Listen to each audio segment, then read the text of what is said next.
Well, good afternoon, and welcome to our first of colloquia here at the Nicola Center for Ethics and Culture Fall Conference. Very excited and very happy to have you at Our Lady's University. My name is Tyler Popa. I'll be chairing this panel. I'm a third-year Master of Divinity student here at Notre Dame, and very happy to introduce our two panelists this afternoon. In our session, in each of us there dwells a mystery, Catholic social teaching, and the human person. And just before we start, and I give the introductions, our third panelist, Liam de los Reyes, will not be joining us this afternoon, so there'll just be two panelists. And I just want to make a note that this session is recorded, so just so you're aware. So first presenting today will be Patrick Jones from the Catholic University of America on the person and common things. Patrick Jones is a doctoral candidate in moral theology at the Catholic University of America, where he is working on a dissertation entitled The Nation-State and Global Governance, a Problem in Modern Catholic Social Doctrine. He received his BA from St. John's College and his MA in theology from the Dominican House of Studies. He and his wife, Jessica, live in Latrobe, Pennsylvania, where they teach at St. Vincent College. After Patrick speaks, Antônio Lemos from University of Notre Dame will be speaking on migration and the human person in Catholic social teaching. Antônio Lemos is pursuing a PhD here in moral theology at the University of Notre Dame. Originally from Curitiba, Brazil, he studied law at the Universidade Federal de Paraná, as well as philosophy and theology at the Pontifical Athenaeum Regina Apostolorum, where he received a licentia in sacred theology in 2019, specializing in moral theology and Catholic social teaching. His current research explores the rite of migration in Catholic social teaching and Christian tradition. So please welcome Patrick.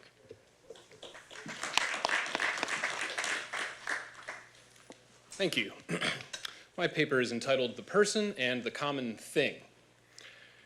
It was a signature feature of Pope Benedict XVI's encyclicals to integrate classical erudition into the treatment of contemporary issues, from the discussion of Babylonian temple prostitution at the beginning of Deus Caritas Est, to his critique of Roman political theology in Spe Salvi. His sole social encyclical, 2009's Caritas in Veritate, may at first seem lacking on this score. Yet the discerning eye will note that Benedict makes explicit reference to the two foundational terms indicating the foundational phenomena of Western politics, the polis and the res publica. As far as I can tell, Caritas in Veritate is the only social encyclical to use the term polis. And while res publica is a common Latin term in other encyclicals, admitting of a variety of English translations, the official English translation of Caritas leaves the word res publica in its original Latin at one key moment. Indeed, Benedict uses the term because of its connotation of active participation in civic life, that is, of citizenship in a robust sense. He concludes section 24 by stating that, quote, "It is to be hoped that the citizens' interest and participation in the res publica will become more deeply rooted," end quote. Yet as the context demonstrates, it's quite difficult to discern what the res publica, the common thing, is in any concrete sense for Benedict. Benedict states that the increase in new forms of political participation will take place nationally and internationally, and will have come about through the activity of organizations operating in civil society. If Benedict associates the res publica with citizenship, why does he propose that it can exist on national and international levels? Additionally, the res publica, or common thing, would seem to indicate a political unity that is not reducible merely to the realm of civil society. The principle of subsidiarity plays a key role in the encyclical, with Benedict affirming the need for dispersed levels of political authority. However just his insistence on political subsidiarity may seem, Benedict allows the term res publica an indeterminate and indefinite range, applying it generally to the entire spectrum of social relationships, from sub-political groups to individual nations to the global community. The idea of the res publica is dispersed.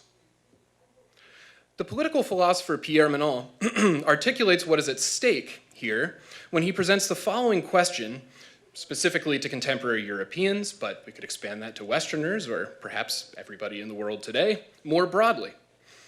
Where do we live? As he goes on to explain, this is not a geographical question, nor a question of natality or mortality, where we were born or where we will die. Rather, its synonym is the question, where do we act? Politics, Manon continually affirms, is the domain of action par excellence. The Greek polis and the Roman res publica were arenas of common deliberation and action where political liberty was valued for the sake of political virtue. The moral virtues, which have become key and perennial elements in Catholic philosophy and theology, indeed first came to light in the context of the polis or res publica, of the political common thing. If we do value active citizenship, it is necessary to concretely identify a specific arena of action beyond the realm of the family or the tribe, but more visible and comprehensible than the human family as a whole. The obscure use of the term res publica in caritas and veritate, I contend, only points to a broader problem in modern social doctrine, raising the question of whether republican government actually constitutes a desideratum even for a church that has embraced a democratic constitutional order centered on the rights of the person. Section 1, the common thing and the common good.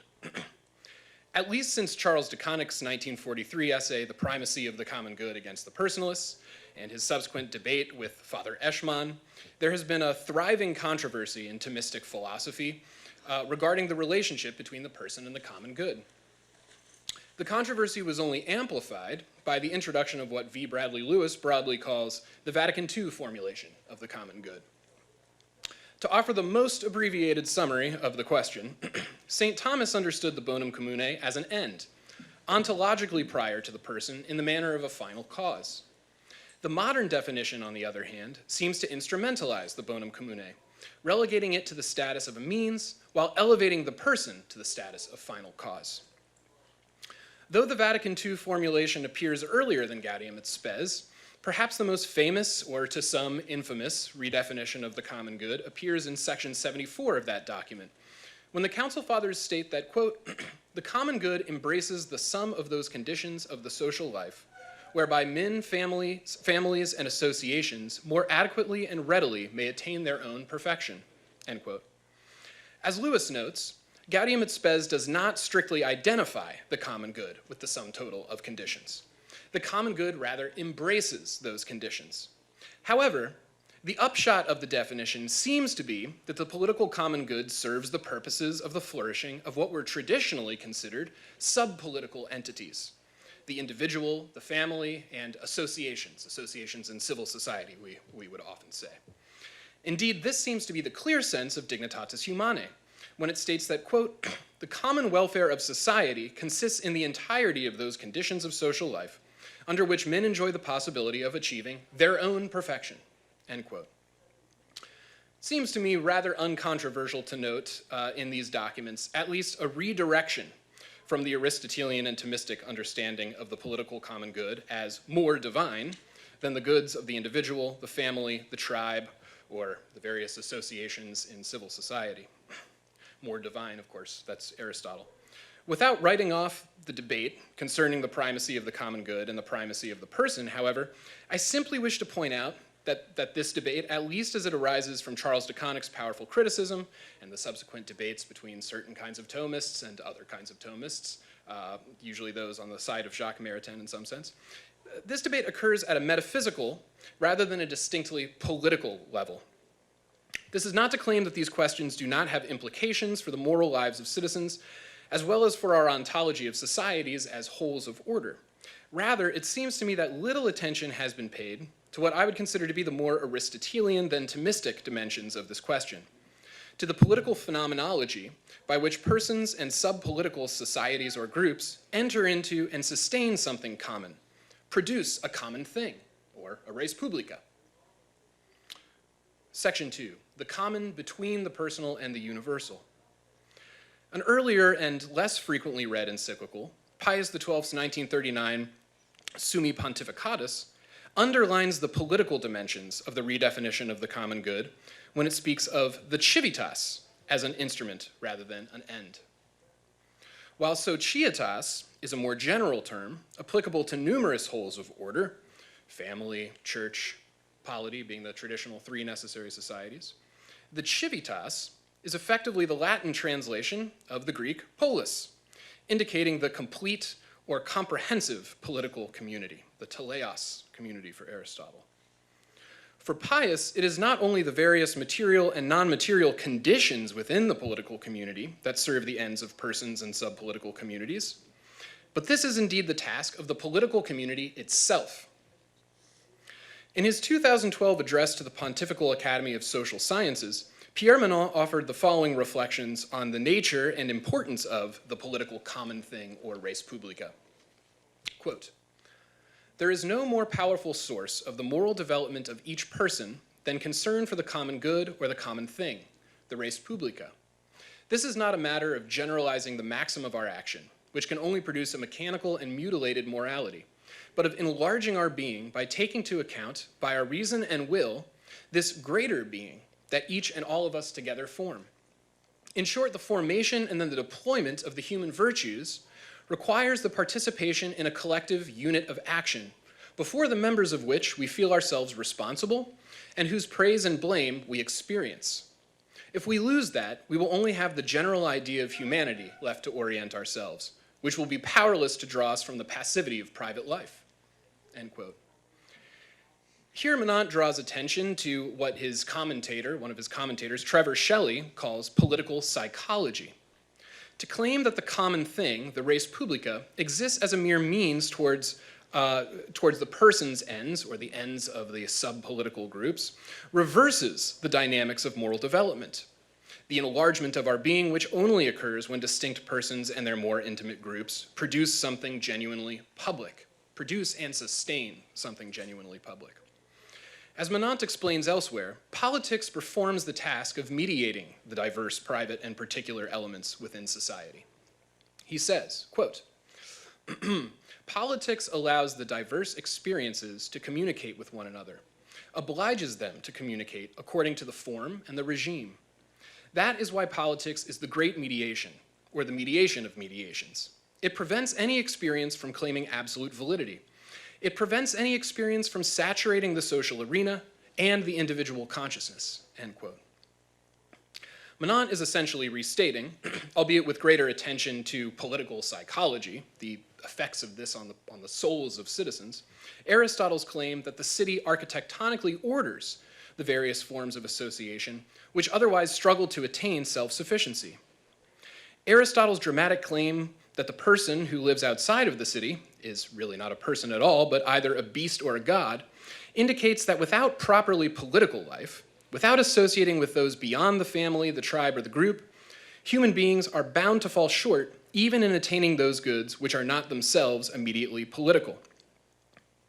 Similarly, to consider oneself above the city, to make the city a mere means for one's own perfection, is a hubristic enterprise. This is the problem of magnanimity for Aristotle.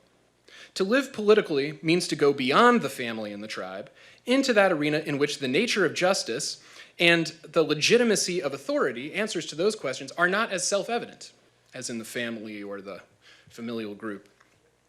It requires the citizen to develop a capacity for persuasion and for action for the sake of something definitively greater than oneself, beyond one's own private interests. The political common good does indeed constitute a standard or an end according to which all citizens must measure their actions. Yet politics cannot be explained simply by adjudicating the question of the common good from a metaphysical standpoint. Not to say it's irrelevant, but it's not sufficient. Rather, the inquiry into the political common good must, as it does for Aristotle, become an inquiry into the political regime, the specific form or forms that the res publica takes. As Trevor Shelley says, the political psychology of the citizen depends on political physics, on the dimensions of the political community, the shape or form of the political community. Okay, section 3, republicanism and soft despotism. In his 1944 Christmas radio address, Benignitas et Humanitas, Pius XII says that, quote, "The individual himself, so far from being the object and, as it were, a merely passive element in the social order, is in fact, and must be and continue to be, its subject, its foundation, and its end," end quote. Pius's remarks call to mind both Alexis de Tocqueville's defense of self-government and his critique of what he calls individualism, a term which I think he may have coined himself. Like Pius, de Tocqueville was concerned that modern democracy could degenerate into political passivity, as the equality of conditions eliminated particular relationships between persons. It's interesting, however, that Pius should exalt the individual as foundation and end of the social order, while Tocqueville should regard the rise of the individual as the chief threat to what he calls the public virtues. Tocqueville explains, quote, "Individualism is a reflective and peaceable sentiment that disposes each citizen to isolate himself from the mass of those like him and to withdraw to one side with his family and his friends, so that after having thus created a little society for his own use, he willingly abandons society at large to itself," end quote. Democratic individualism is therefore at odds with what Tocqueville elsewhere calls the spirit of the city. As the classical historian Paul Reyes notes, the ancient citizen did not regard the polis as an instrument to secure individual rights or to promote individual, familial, or group interests. Rather, in the polis, and just remember I'm using this term because Benedict does, active participation in the task of government and the development of public virtue were ends to be pursued in themselves. As Reyes explains, security in the private realm existed for the sake of enabling the leisure to participate in political life as a citizen. It was the common thing that provided the measure of human excellence. While Tocqueville does not call for a return to ancient modes and orders in politics, he nevertheless energetically defends a republicanism which encourages citizens to, quote, "take an active part in the government of society," end quote. This requires, above all, what Menant calls the collective unit of action before the members of which we feel ourselves responsible, the res publica. When Menant warns that the general idea of humanity will fail to draw us from the passivity of private life, he's simply echoing Tocqueville's concern that the vanishing of nations, in particular, will contribute to the development of an immense tutelary power, which exercises a new form of despotism in the name of the individual. Tocqueville famously warns that democratic individualism, an individualism, I note, which is preceded by the reduction of the sphere of social relationships to the society of the family, that's the penultimate stage in individualism. Tocqueville warns that individualism threatens to produce not the cruel and harsh despotisms of antiquity, but rather a sweet or soft despotism, which daily renders the employment of free will less useful. He says, "I want to imagine with what new forms despotism could be produced in the world. I see an innumerable crowd of like and equal men who revolve on themselves without repose, procuring the small and vulgar pleasures with which they fill their souls. Each of them, withdrawn and apart, is like a stranger to the destiny of all the others. His children and his particular friends form the whole human species for him. As for dwelling with his fellow citizens, he is beside them, but he does not see them. He touches them and does not feel them. He exists only in himself and for himself alone. And if a family still remains for him, one can at least say that he no longer has a native country," end quote. For Tocqueville, democratic man suffers from a uniquely unstable relationship between the universal and the particular. Because he cannot see and touch his native country, that form of human association that stands between the family and universal humanity, he can neither sustain the family society in the long run, nor translate his humanitarian attitude into concrete acts of civic virtue. He has, Tocqueville says, a sort of vague sense of his duties towards humanity as a whole, but really no sense of his duties towards this or that person. This person relates to universal humanity through the sentiment du semblable, or the sentiment of the same, a calm and pacifying feeling which elicits a generous rhetoric more than the exercise of the public virtues themselves. Slightly revising Aristotle's dictum, Tocqueville at one point asserts that this type of man considers himself at once more than a god and less than a man. Tocqueville never engaged world government in any direct manner. Indeed, he lived at least a few decades before the idea gained ground as a pragmatic possibility. However, his diagnosis of the disorientation of the democratic soul, which becomes more privatized precisely in proportion to how far it prioritizes the general concept of humanity, helps to illustrate the political psychology that goes along with the substitution of immense tutelary powers for republics composed of citizens. As Trevor Shelley notes, political psychology is dependent upon the political form and the political regime. Universal principles, such as the common good, are concretized in political life. But a correct account of the common good from a metaphysical vantage will not prove sufficient in terms of producing an analysis of the relationship between the political forms or regimes and the souls of citizens. That's not primarily a metaphysical inquiry. As Tocqueville indirectly demonstrates, Republican government is not possible under all conditions. Standing between the individual and his membership in particular or private societies, and the totality of humankind, there must be a collective unit of action, which makes demands not simply on the sentiments, but on our faculties as persons possessing reason and will and capable of acquiring the virtues. Conclusion. The goal of this paper has been to show that social doctrines increase prioritization of the person and those forms of association that are closest to the person over the political community, the civitas or the res publica, fails to recognize the crucial role circumscribed political units such as the nation play in fostering the public virtues. And this theme would, of course, have to be developed by looking at many other passages in modern social doctrine that continue this theme of the prioritization of the individual or the person. I'll acknowledge, but I've quoted a few places where I think it comes out in an important way. By rendering the community an instrument meant to serve the ends of persons and subpolitical societies, such as the family, modern social doctrine, unintentionally, I would argue, diminishes the only context in which those subpolitical entities can truly flourish, and in which human persons can achieve complete moral development. Further, it leaves a path open to soft despotism by failing to take account of the political conditions that are necessary for Republican self-government. And Benedict's generalized use of the term res publica to talk about all levels of the dispersed political authority is my chief example there. Between the subpolitical and the transpolitical, between the beasts and the gods, human beings find in politics the appropriate mediation between the particular and the universal, the mediation provided by the res publica, or the common thing. To erode the common thing by instrumentalizing politics is to degrade, not to elevate, the human person. Thank you.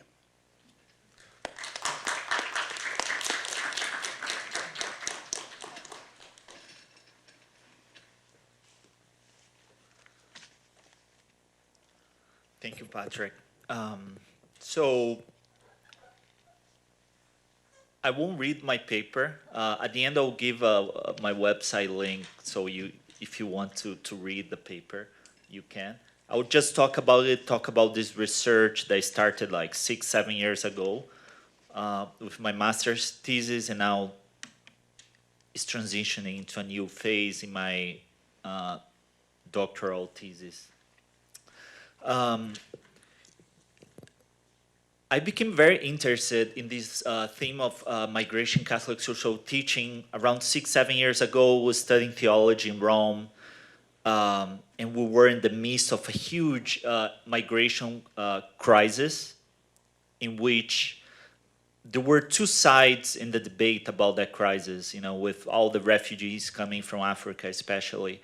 One side said, no, we need to close the borders. It's like no more migrants in Europe, no more migrants in Italy. In the other side of the debate, people were saying like, no, let everyone in, open the borders, we need to receive everyone without exception.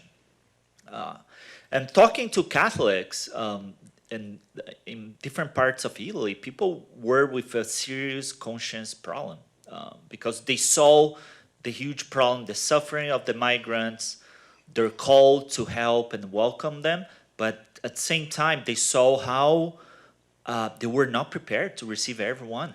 It was very common at the time that you'd go in big cities in Italy and you'd see 18, 19-year-old migrants wandering the streets without job, without place to stay, hundreds of them.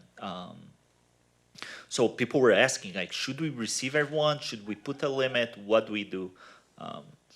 So with that in mind, I was doing my master's in theology there in Catholic social teaching. I delved into reading everything was ever written on migration by the popes in the 20th century, and it was interesting to find some really important contribution from Catholic social teaching, as you see. So in this presentation, I want to show you how the teaching of the church on migration is very nuanced. It requires a little prudence. It requires see the circumstances of the migrants themselves, but also from the host communities, and especially how that teaching develops with the idea of the human person.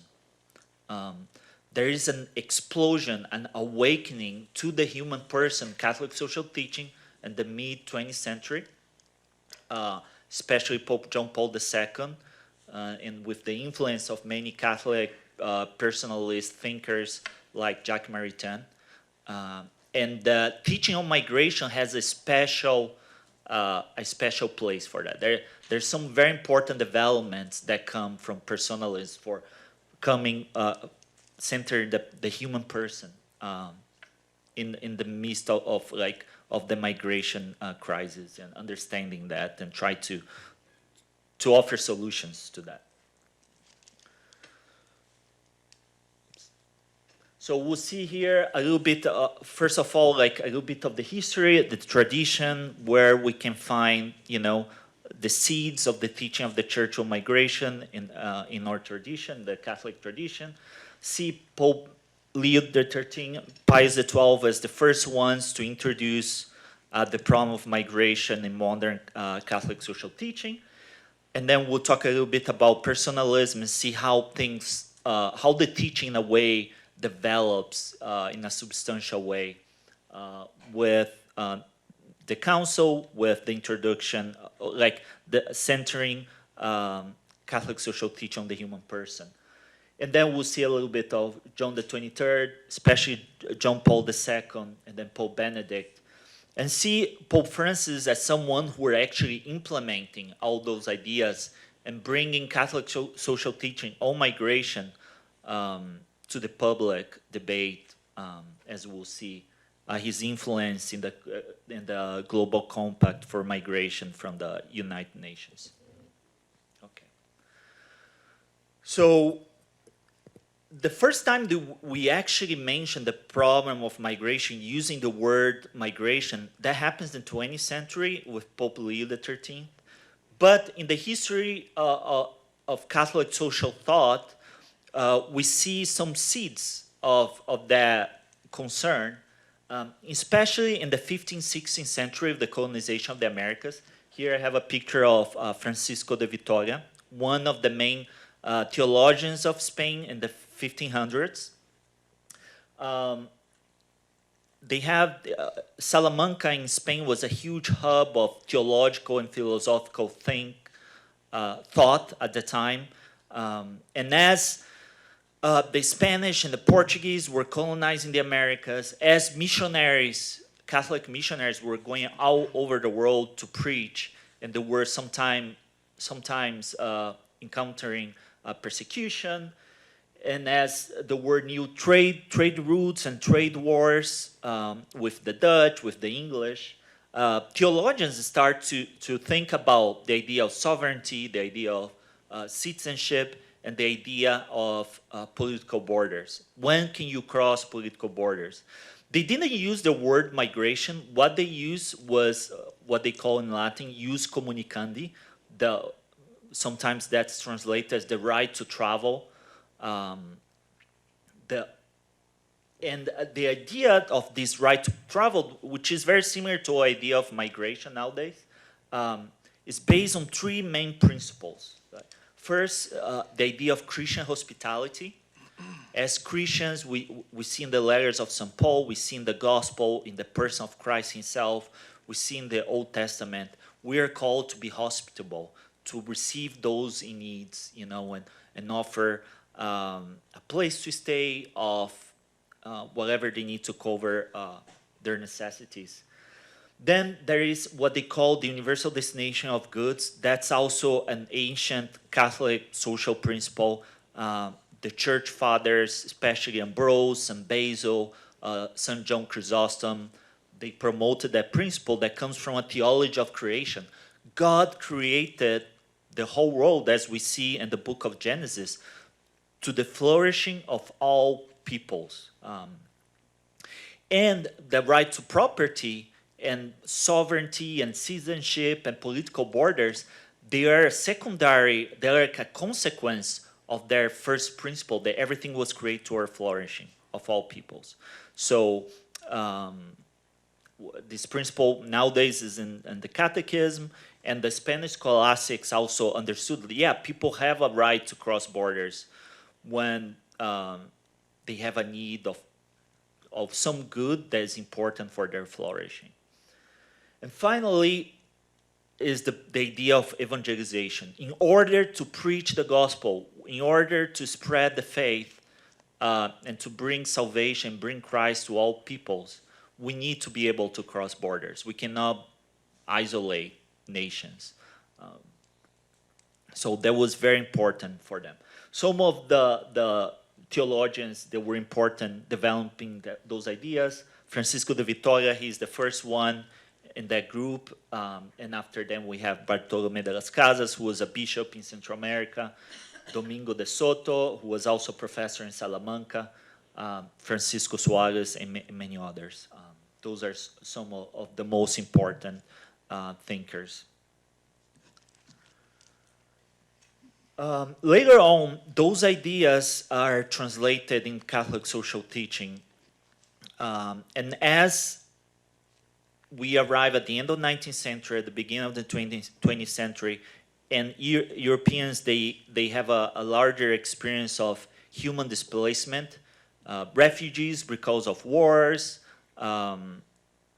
The popes start to get very concerned about the plight of the migrants and the refugees. Pope Leo XIII is one of the first to mention the problem of migration encyclical in Rerum Novarum, as we see here. And the interesting thing here is that when he talks about migration, a very particular point of Rerum Novarum, number 97, he is connecting that with the problem of private property. So he's saying, like, look, private property is very important. I will give you 3 reasons. He gave several reasons. And the last one was like, we need private property so people don't need to move to other countries in order to provide to their families. If they are able to have their own property, their house, their means in order to provide for their family, they won't be forced to leave their nation, to leave the region where they grew up. So in a way, Leo XIII is connecting the problem of migration with the problem of land, okay? Not as much in the human person, although Leo XIII in Rerum Novarum, he does call attention to the dignity of the human person. He does mention a few times. But when he mentions migration, it's more in the context of private property, land, and also the rights of the family. Then we have Pius XII. And Pius XII is the most important pope in the teaching of migration. He's the first one to say that there is a right to migrate. Okay, and that's very important. The Catholic Church is one of the few institutions, international institutions, groups, that still advocate and has been advocating for the right to migrate, which is a very bold idea. Like the idea that people actually have a right to cross political borders. It should confront us. It should challenge us. And he did that for the first time in a radio speech in 1951. And later on, he wrote a document was the first document just on migration. Actually, to these days, is the only document wrote by a pope on migration. It's called Exul Familia, which sees the family of Nazareth as the first, like as a model of the refugee family, you know. And then throughout that document, he's very concerned about the pastoral care and about the rights of the migrants. And at one point, he recognized, we can see there, we did speak of the right of people to migrate. And again, like Leo XIII, he connects that right to the nature of the land. So again, for Pius XII, like for Leo XIII, in a way also like it was for the Spanish scholastics, migration, crossing borders was connected to land and property. Okay. And again here, also Pius XII make a reference to the universal destination of good, as you can see at the end of that quote. God created and prepared the land for the use of all. Okay. And after Pius XII, Pius XII was dealing with the consequences of World War II. Lots of people displaced all over the world, especially in Europe. And he's dealing with that problem. As Catholic social teaching developed, there is a key moment which is the 60s, right after Pius XII, with John the 23rd and the Council, the Second Vatican Council. So with the experiences of totalitarian regimes, the atrocities against the human person in World War II especially, and with the influence of many Catholic thinkers who adopt the personalist philosophy, like Jacques Maritain especially, Etienne Gilson, Karl Wojtyła, and many others, there is a change in the perspective of Catholic social teaching. So from concentrating in the reality of the land or the reality of contracts, the center of the teaching becomes the human person. And they are drawing that not from something totally new, but from Aquinas, Thomas Aquinas, from the Catholic tradition itself. So in a way, it's not something new. Even Leo XIII already made some reference to the human person, although he didn't connect that with migration. And then the council, and especially the pastoral constitution, Gaudium et Spes, will make express reference to migration and the human person. And many other elements of Catholic social teaching will also change and shift to the centrality of the human person. For example, the teaching on marriage, Casti Canubis was focusing more on contract, seeing marriage as a contract, although there is already a shift, but then Gaudium et Spes will put the center of marriage in the person, the gift of the person. Then the idea of human dignity, it's very important, Gaudium et Spes, religious freedom in the council in general, human rights. So there's a huge paradigm shift here with the teaching. Here we have Gaudium et Spes on the dignity of the human person.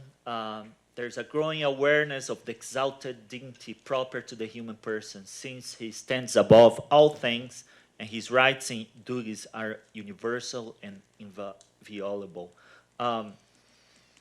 There's a whole chapter on Gaudium et Spes just about the dignity of the human person. And throughout the whole document, over and over again, the Council Fathers make reference to the human person, to the dignity of the person. So John the 23rd, as all these changes, all this shift is happening, as he writes a very important encyclical on Pacem Terris, which is an encyclical on the fundamental rights of the person. As the Cold War is developing, there's still lots of atrocities against the person. There's still totalitarian regimes that are crushing the dignity and the respect for the person. He writes this encyclical calling attention to the rights and duties of the person. And among those rights, there is the right to migrate. So he's the first one to connect the right to migrate that came from Pius XII now to the human person. Here is just a quote from Pacem Terris where he puts human rights and human duties on the perspective of the human person. And here is a more explicit quote where he connects migration to the human person. So, Every person must be permitted to immigrate to other countries and take residence there. Of course, you see right before that he wrote, when there's just reasons in favor of it. So as this developing is happening to connect migration with the human person, also the popes, beginning with John the 23rd, will start to put limits to migration as well. Okay, something we didn't see with Pius XII and Leo XIII. So here's another quote. He's right to enter a country in which he hopes to be able to provide more fitly for himself and his dependents. So also the idea of the universal common good is still present. That didn't change, but he's always connecting that to the human person. And then we have John Paul II, who was, you could say he was the personalist pope. He was a philosopher himself, an ethicist, wrote books on personalism, the act and the person, for example.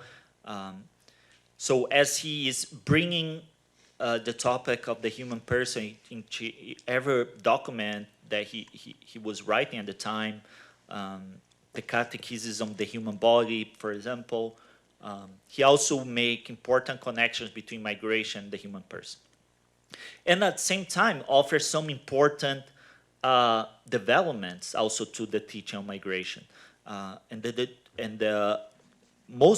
think there are three that are very important. First, he will be very clear to say that migration is not an absolute right. It should go together with the common good. It should go always together with the good of the host communities. It should go together with the duty of the state to secure its borders. Okay, that's very important. He even mentions here, one interesting thing about John Paul II is that every year, he's the Pope who every year started the tradition of writing a speech on the World Day of Migration. So every year of his pontificate, there was one document just on migration, two or three pages, but every year he would tackle some different aspect of migration. At times he talked about family and migration, at times culture and migration, rights and migration. So every year, John Paul II was offering something new on migration. The other development that he brings to the conversation is the idea that more important than the right to migrate is the right not to migrate. The idea that people should not be forced to leave their countries because of wars, because of economic problems, etc. Because of their dignity as human persons, they really should have everything they need to develop their families, to provide for their families, to have a fulfilling human life. And that's why he even mentions that you should have this scrupulous respect for the human person, so that they don't need to leave their countries. So very few people speak about it. But yeah, after John Paul II and Pope Benedict and Pope Francis, they always will confirm that, more important than the right to migrate that the church promotes is the right not to migrate. And finally, another interesting idea that John Paul II was very concerned about migration and cultural integration of migrants and the whole society. And he will say, look, migration and cultural integration goes both ways. Both the whole society should be open to integrate the migrant into their culture, and the migrant should be open to assimilate the culture he's going to be integrated, while keeping his own traditions, keeping his own heritage. But he's very concerned about situations in which host communities discriminate and isolate migrants, but also situations the migrants themselves they live in ghettos, in small communities, and they're totally close to the host community.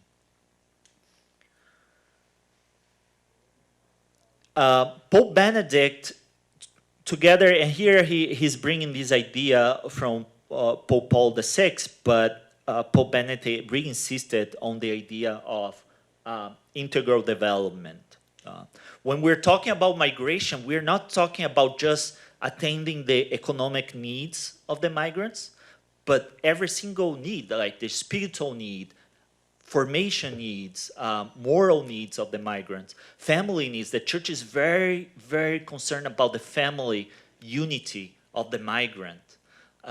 So when we talk about migration in the Catholic Church, we always want to have an integral idea of the human person. Who is the human person? A spiritual and material being, is a being that lives and develops in a family, is a being that needs education and needs love. So Pope Benedict always insisted in this idea connected with the human person too. And as he would say, this is part of being faithful to the gospel. Jesus wanted integral development of the person. He attended to all their needs of the person that he encountered in his ministry. I think one of the main contributions from Pope Francis is to bring all that richness, that treasure of Catholic social teaching and the person into the public sphere. And one of the main ways that he did that was 5-6 years ago with the Global Compact for Immigration. The Global Compact is an international agreement that was prepared by the United Nations. It's the very first complete and integral document on migration. There was a previous document on migration from the UN, but that just dealt with the rights of workers, so it was very specific. While this new agreement involved family rights, economic rights, health, so many other elements that have to do with the life of the migrants. And the way that the UN prepared the document is very interesting. When the diplomats were from different countries were getting together, the Holy See, who, as you know, have a diplomatic mission in the UN, has a representation in the UN, they said, look, you are about to prepare an international document on migration. How about if you get this draft they have here ready for you, and you work on that as a first draft? That draft was nothing else than the teaching of the popes in the 20th century, was already ready. And who was behind that was Pope Francis, who was like really promoting, making a synthesis of the teaching of the Catholic Church on migration, putting together, present to the UN. So the diplomats of the UN took that first draft, and they pretty much made the whole agreement based on that draft from the Holy See. So that's a way also to see how relevant is Catholic social teaching, for us. It's very, very relevant, to the point that this very important document was made out of the teaching of the popes, and also was signed by 156 countries. It's the first time that a document on migration was signed by so many countries. Before that, the document on migration and workers was signed by, I think, 50 countries. So a very small amount of countries. This one was a huge number, almost all the countries in the world. And also this document takes into consideration work, family, human rights, legal rights, but it does leave aside one thing, which is the right to migrate. It never mentions it. So still, the Catholic Church, the popes are the only ones that still advocate for a right to migrate. Okay, thank you. So I have here my website. If anyone wants to read this paper or more material on Catholic social teaching migration, you can find there. Thank you.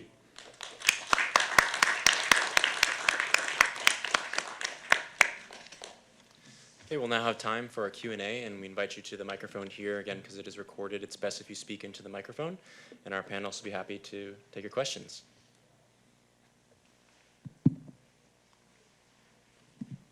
Hi. So my question is for Mr. Jones. I was wondering if you could articulate, well, I have two questions. I was wondering first if you could articulate what you understand the distinction to be between a community and a political order or a state, because I understood the problem you were drawing out with the individual and the family and the tribal, but it wasn't quite clear to me if the community didn't quite solve that problem, so I'd love to hear your thoughts.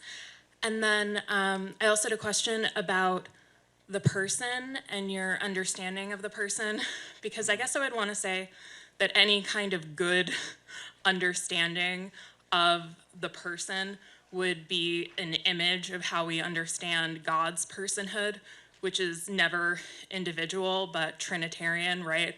So we have unity amidst three persons. And so focusing on the human person, I would want to say, is never focusing on the individual, because I can never understand my identity as a person separate from other persons. And so I just was wondering how, what you would sort of say to that, given your thoughts. Thanks. Yeah, great. Yeah, thank you. Those are really good questions. The first one, so I kept using this term associations, which is too free-floating of a term. But I mean, I think in the simplest sense, what distinguishes the political community from other communities is a political regime, right? And we could discuss what a political regime is, but I mean, I think, okay, it's not that hard to see that a political regime in terms of a constitution and laws, political authorities, that's going to be different from all of the various different forms of association in society that we partake in, right? And so in that sense, you know, in the classical understanding, it's the regime that kind of integrates, provides the form for the coexistence and relationship between these various other kinds of communities. And the, you know, Leo XIII and Pius XI have this idea of the three necessary societies, right? So society is a general term. It's a whole of order, composed of persons, but there are distinct kinds of societies, of which polity or political community is one, right? So I think those kinds of distinctions are very helpful, right? To be able to say, here's what a society is, here's what the political society is, and what it does. As for your second question, yes, I mean, it does seem to me to reduce the person to the individual in some kind of utilitarian sense or whatever you want to say is not what the church is going to want to say about the person, for sure. I guess my question is, the person as a communal being, that definitely seems to be there in social doctrine. I guess my question has to do with the specifically political dimension of how that's played out. So, I mean, my dissertation is on the nation state and global governance. What seems to me to be the problem, so I want to say this. It could be that we have resources in modern social doctrine for dealing with the questions that I'm raising, right? But it seems to me to be a problem when you kind of say, well, we apply the principle of subsidiarity to political life, but we have no real way of making the formal distinctions between the different types of communities. My claim here is that the political community has to constitute a middle dimension. It has to be between the family, other forms of association, and the human family as a whole. What I see to be lacking in modern social doctrine, generally speaking, is making that kind of distinction and saying something like, okay, we have the human family, we have universal humankind, we have human nature, right? So, so we are all related to each other in that way. But is that capable of being concretized politically? I think that that's questionable. So I guess I would just sort of wonder, how does, Caritas in Veritate has a very sort of communion-based understanding of the person. How do you use that to deal with these kinds of problems? What is politics as opposed to these various other forms of association, either on the grand scale or the smaller scale?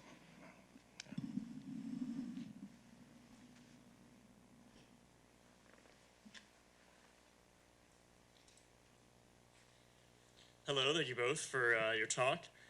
I've got a broad and very controversial question, I guess, to ask.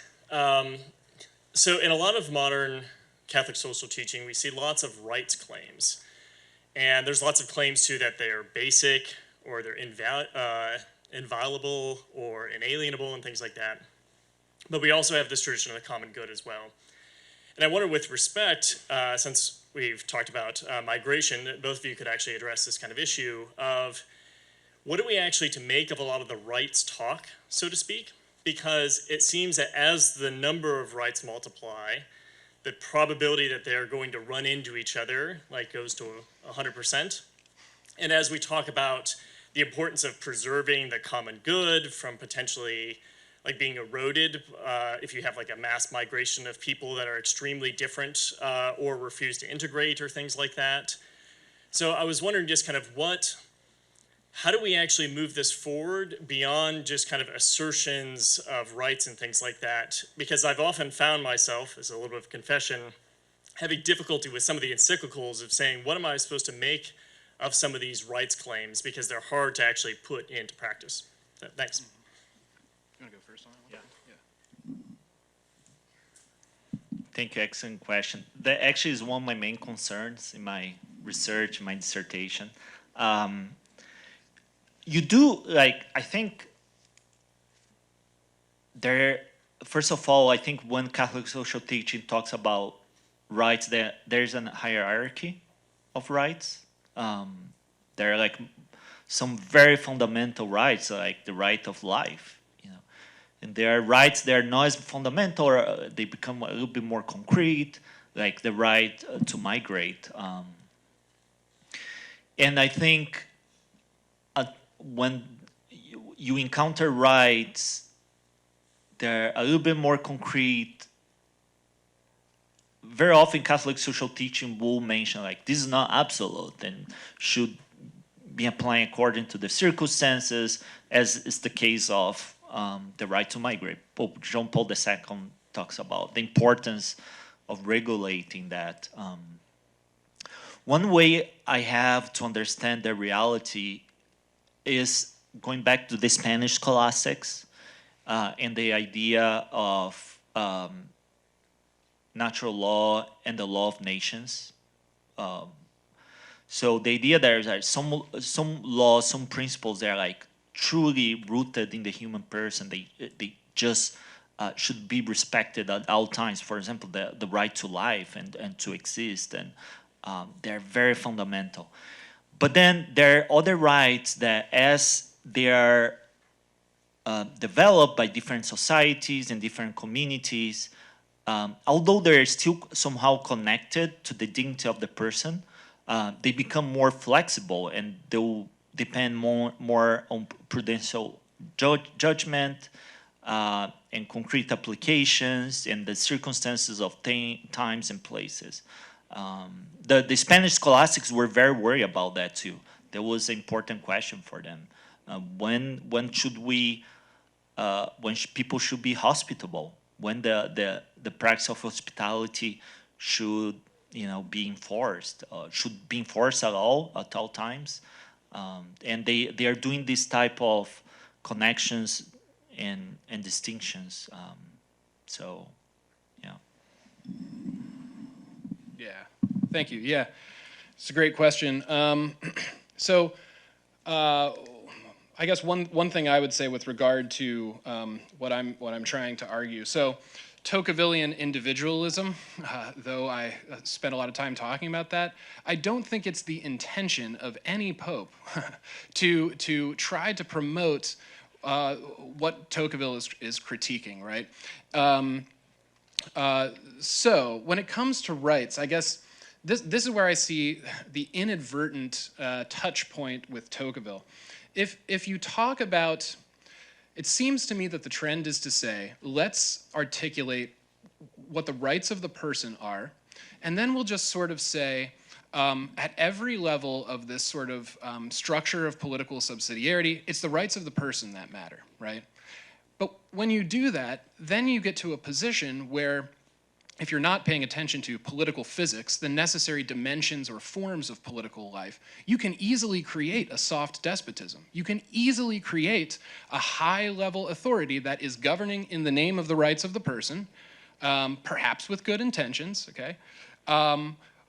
But ends up becoming this immense tutelary power. And my claim would be this, ends up being sort of hostile to or degrading, I think is the word I want to say, degrading human persons, right? Because it has not attended to the importance of that middle dimension.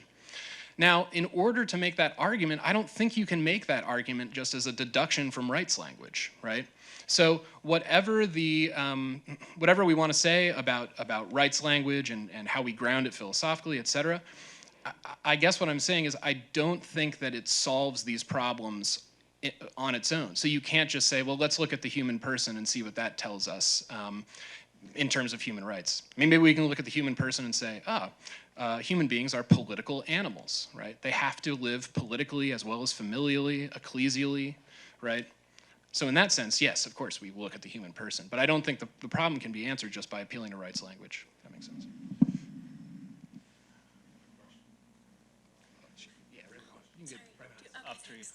Just a question for Antonio. I've done some work with undocumented immigrants, and recently, I think some of the recent migration theology that has been written has pointed to undocumented immigrants as the group which should receive preferential attention based on the reality that they are like the most vulnerable immigrant group. And I'm thinking mostly about the US context because that's what I know. But I'm just wondering, having recently encountered that in some migration theology, do you see that also in the encyclicals? Is there anything specifically about undocumented immigrants in what the popes are writing to? Yeah, thank you. Great question. Yeah, there is a huge concern for that. Very similar to what you're doing. The popes also will say, they are vulnerable. At times, they are victims also of human traffic. That's one of the ideas of the importance of also regulating migration in order to avoid situations of exploitation of the person, of the dignity of the person. There is actually when the Global Compact for Migration, the full title is so that migration is be ordered, regulated, etc. And when Pope Francis talks about that, he talks like, look, migration should be ordered and regulated for the good of the migrants themselves. So we don't find situation where people do not have documents and they're second-class human beings, which is a huge wound for the person. But yeah, they are concerned about that. There is a call from Pope Francis especially to be generous when accepting migrants and not, we need to regulate, but we should be generous and not put regulations that are so strict that people, they're like in very unjust and terrible situations. So Can I just add Sure. something I discovered recently that I think is so interesting is that there was a Immigration Reform Act passed in 1965 in this country, prior to which immigration from Latin American countries was fairly open and regular. And that Reform Act was meant to eliminate discrimination against migrants from, I think, Asian countries and African countries. But what it ended up doing is putting a strict limit on Latin American immigration, which then created this problem of undocumented immigrants and this second class citizen. So thank you. Yeah. That's super interesting. Thank you for sharing that. So forgive my ignorance here. I'm more of a music educator than a philosopher. But one thing that was mentioned in the first talk was the concept that politics is the great mediator. And ideally, it prevents one ideology from dominating. So my first question on that is, it seems like historically this is not true. You know, like if you look at the Roman Republic, like what happened with that, or like, say, for example, the Soviet Union or any of these, the Chinese Communist Party, you have all these examples where things go horribly, horribly awry, and like the politics end up getting really polarized and controlling. So I guess my question with that and like is, so how do we promote our Catholic social teachings? You know, this concept that Jesus is the way, the truth, and the life, no one goes to the Father except through the Son. How do we do that in a loving way and with this middle ground that we were talking about, so that it doesn't just become one of those oppressive ideologies, but an ideology of love, if that makes sense? Yeah. Yeah, so as to the first question, right, this is a constant, well, I mean, going back to the ancients, tyranny is a constant threat in politics, right? And so political philosophy, in a way, is trying to understand the phenomenon of tyranny, trying to understand what makes people tyrants, and trying to understand how regimes become tyrannical, right? So it seems to me that with regard to this idea of Menant's, that politics is the great mediation, or the mediation of mediations, if you're going to say that, it would seem that totalitarian ideologies, and maybe we could say ideology in general, one of the things it refuses is mediation. It refuses the idea that you could have distinct experiences, as Menant says, engaging with each other in a way that is not random, but is somehow formed, right? Now, in some general sense, I want to say that that has been a goal of liberal democracies, to achieve that, right? But it seems, yeah, that we have to worry always in politics about ideology becoming sort of a totalitarian instrument that is then going to completely erase mediation, right?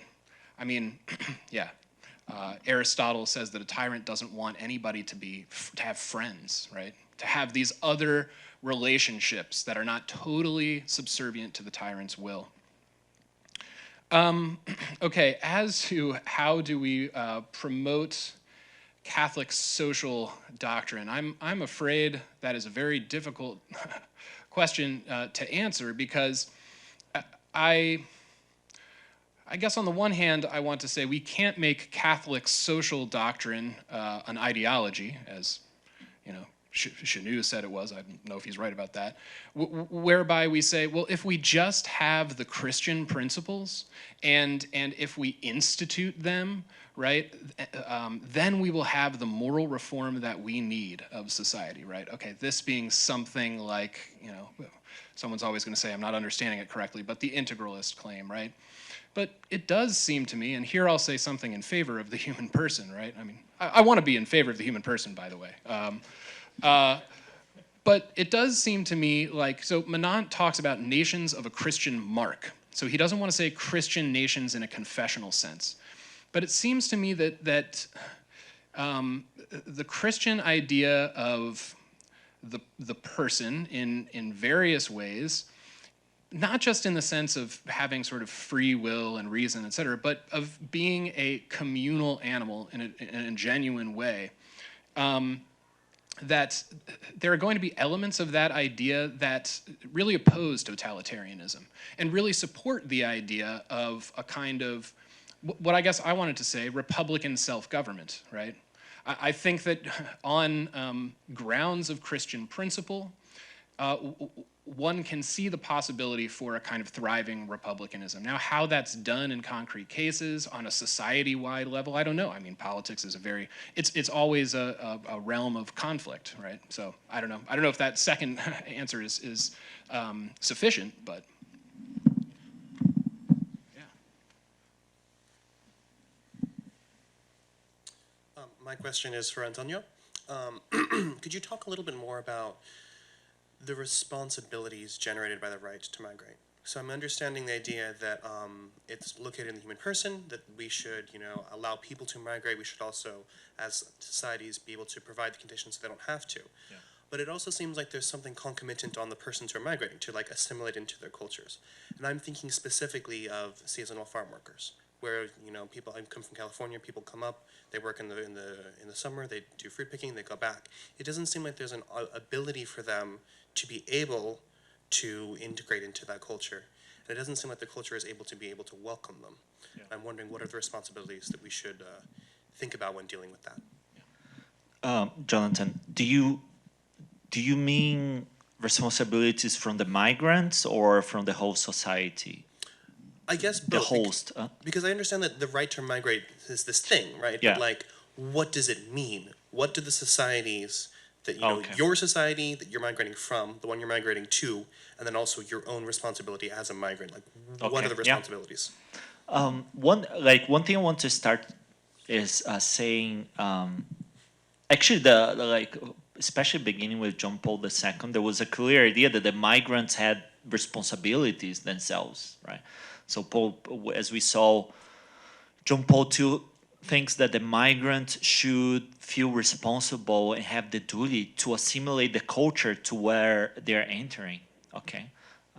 Which is, very important. And he will insist on that. Pope Benedict insists on the same thing. Pope Benedict will even mention like the migrants have the responsibility to learn the language of the host. And I've seen like at times in some circles people like, wow, you should not demand migrants to learn the language, etc.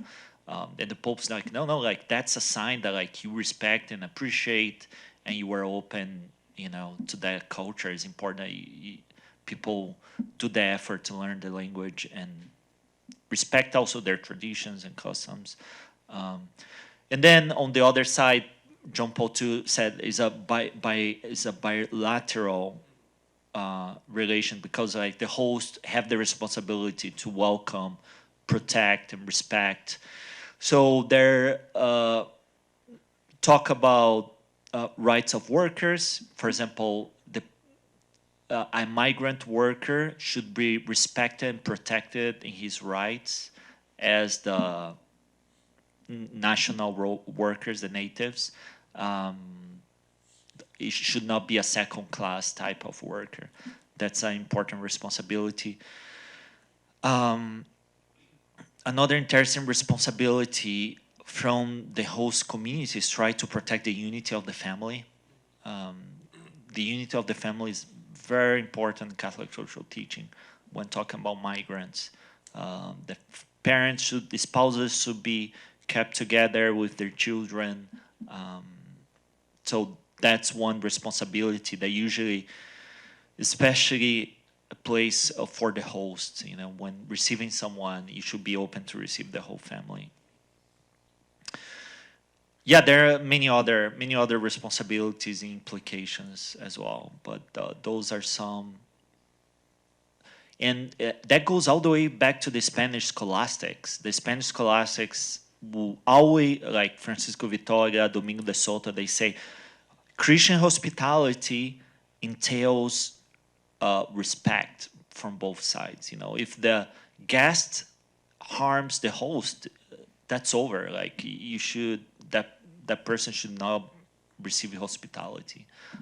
So yeah, there are limitations. Like one basic limitation is like respect the laws and the integrity of the community and the people who live there, etc. So. So, like, do you see that in the case of the seasonal farm worker, that Okay. that would be a way that they could participate, because they can't really acculturate? Yeah. So one important distinction here we need to make is like there are different types of migrants, right? Different types. There are temporary, more permanent migrants. I'm a migrant myself as an international student. I'm originally from Brazil, but I'm here doing my PhD. In a way, I'm a migrant, but I'm not as a migrant someone who is actually living, building a whole life in this country.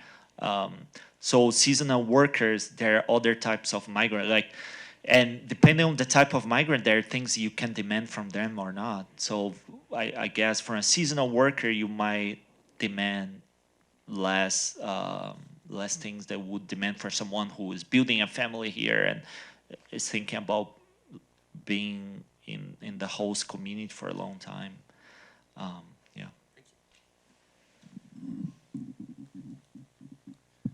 brings us just about to time. Please join me in thanking both Antonio and Patrick